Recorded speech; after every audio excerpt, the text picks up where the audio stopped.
are recording. I do have audio and screen testing Sky. And yeah, it's okay, babe. Oh, can we make notes? Yes, absolutely. I love this job. That's the nice thing. Yeah, because that's off camera.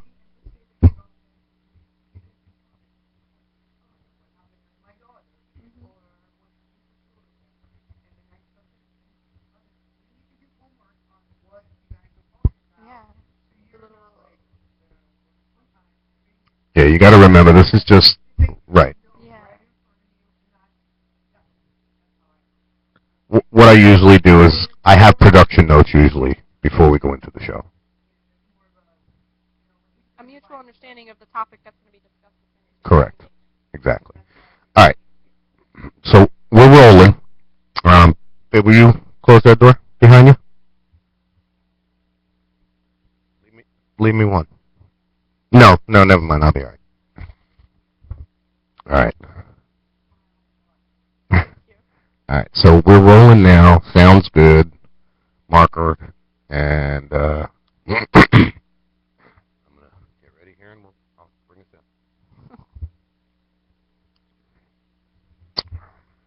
Hello and welcome to another episode of Talk Shit. We're here with our new co-host, Sky. I'd like everybody to say hello to Sky, and Sky, say hello to everybody else. Hey, everyone. We're going to talk, make sure you're talking to Mike.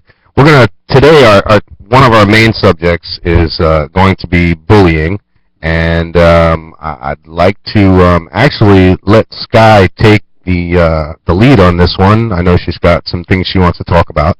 So we'll go ahead and let you take the lead, and then I'll jump in when I can.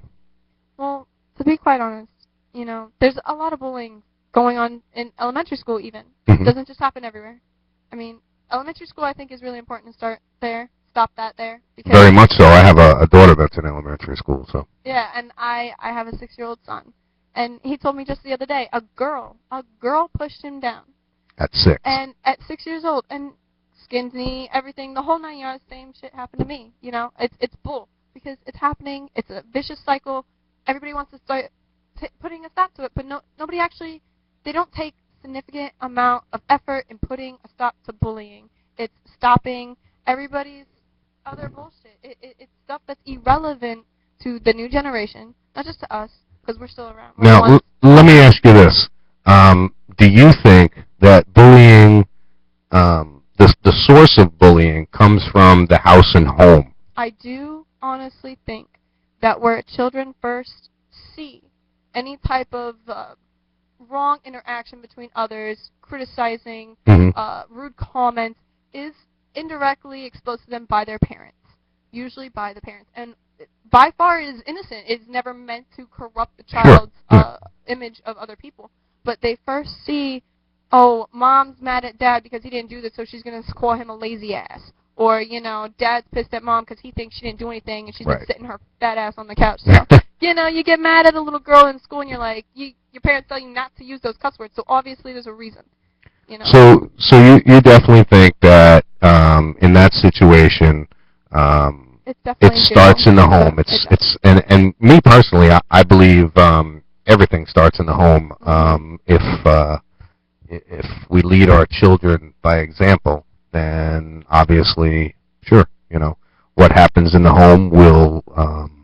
It leaks out. Right. Thank you. Does. It really does. Yeah. And I think that's why my son, he's very timid. So for me to be doing something like this, I'm sure I'm blushing. I'm gonna stumble up on my words. That's but all right. 6-year-old, he told me, I asked him, I was like, why don't you protect yourself? I've shown you how to push back, how to not necessarily hit back, but to stop a bully from engaging in confrontational. And this is you telling your son this. I told my son this before, and his exact words were, "Mommy, I don't want to bother the teacher." Because the kids wait until the teacher's not looking, of course, so they don't get in trouble and they can continue to do it.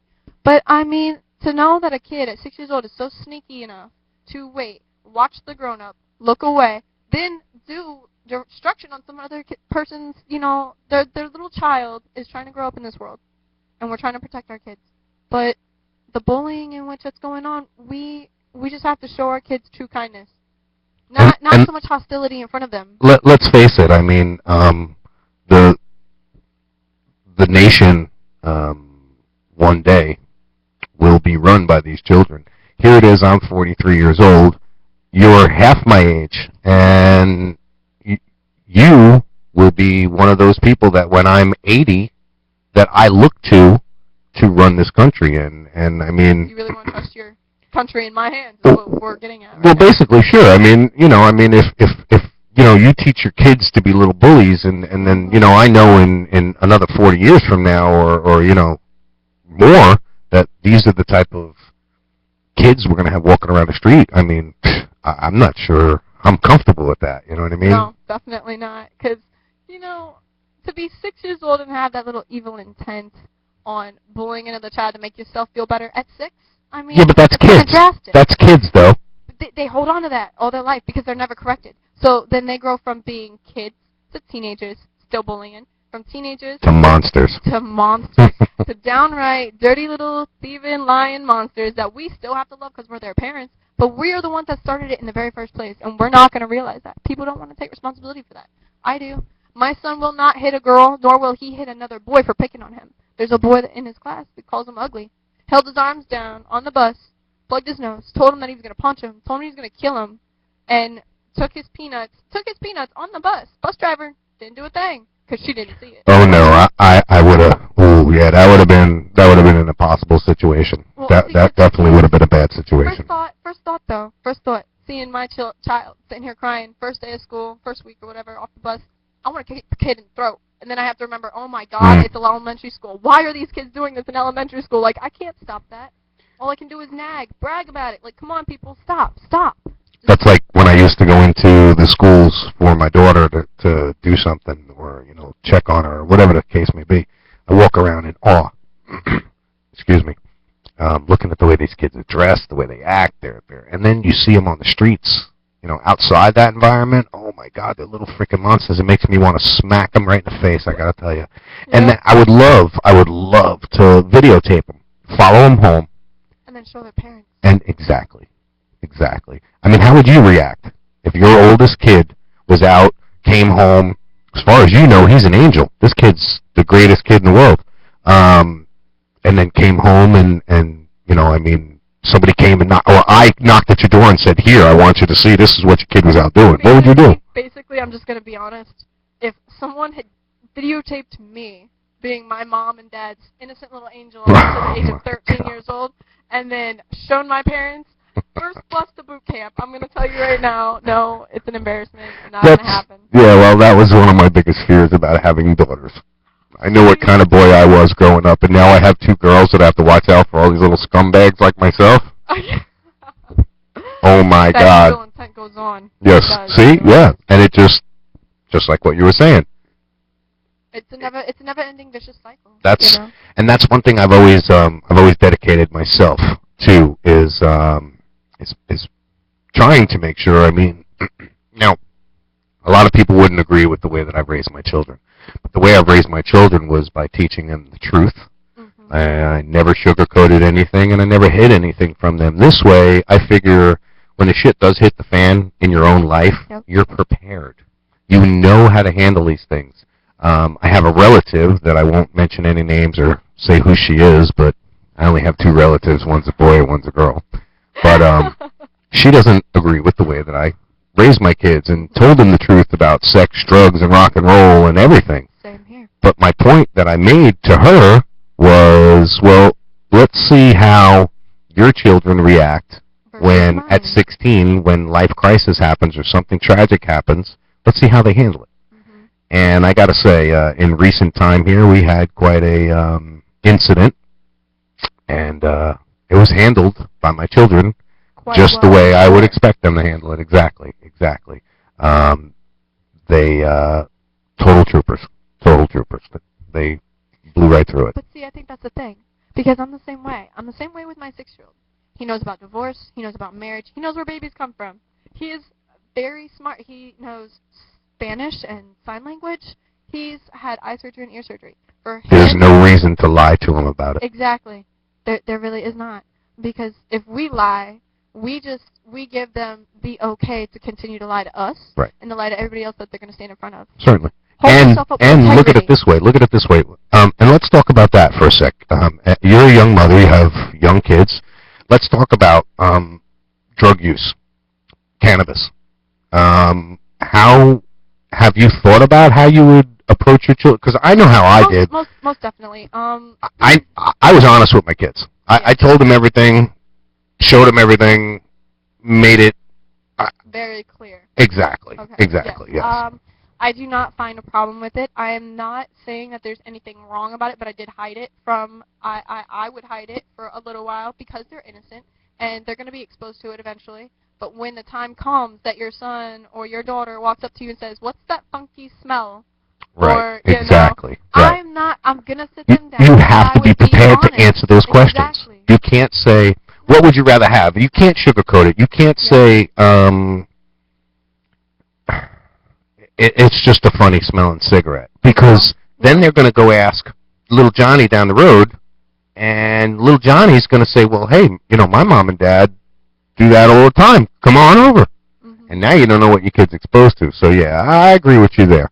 I mean that's a perfect example. Now I want to kind of change things up a little, and I'm going to go random on you. I want to ask you, what do you think when people post every single move, every time they have a bowel movement, they fart, they eat, drink, sleep, take a picture of the food? What do you think of that on social media? I know it's social media and it's supposed to keep us connected, but I mean, is there a limit?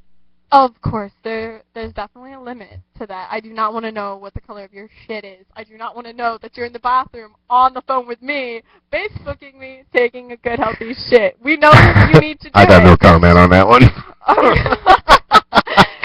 Guilty as charged. I'm a social media bathroom kind of guy. Hey, at least you get some good privacy for yourself in there, right? Between us. Yeah. Well. In that event, there's a lot of ways you can keep in touch and update everybody, but you don't have to let them know that your ragu tastes like garbage that you got from, such and such Italian restaurant. If I wanna criticize a restaurant, I'm gonna go look at 5 stars. I'm gonna go see. I think, to me, that's an attention hound, to be honest with you. Yeah. That's just somebody that's looking for everybody look at me. Right. They want that 15 minutes of fame. Right. They're bored, they're lonely. They got nothing better than to do. Go find a job. And that applies to something you and I talked about before off camera, is those haters, okay? Because they wanted something that you had, something that they actually knew they had no chance in hell of doing, and, boy, wait till they see you now. I definitely can't wait, because I definitely don't want to sound like a downer, but I've never believed that I've been able to accomplish anything worthwhile in life. But here I am sitting, and I'm not just nervous, but I'm in awe of this opportunity. I bet you I was just as nervous as you were. I got to be honest with you, because before you got here, I was a wreck. I was a wreck. I know. I heard. But I told so and so, I was just like, I'm going to freak out, I'm going to stumble on my words, when I get nervous, I fidget, or I stutter, and it's just like, no, I don't want the world to see that, but you know what, if I don't give it a try, I'll never know. I'll never know if I can do it. That's the main thing, and that was one of the biggest things why I kept on going forward with what I'm doing here, because a lot of people, one woman in particular who put it in her report, that said that I was delusional, that I don't have a radio show or a TV show. I have delusions of grandeur. I'm going to get her email address. I'm going to send her a copy of every show that I've taped. Oh, I would. Yeah. But anyway, I got to say, you did fine. We're about 15 minutes into it, and we're going to cut it here. I want you to take a look at it and see how you did. I think you did fine. And with more scheduling and planning and notes in front of us, I think you'll do all right.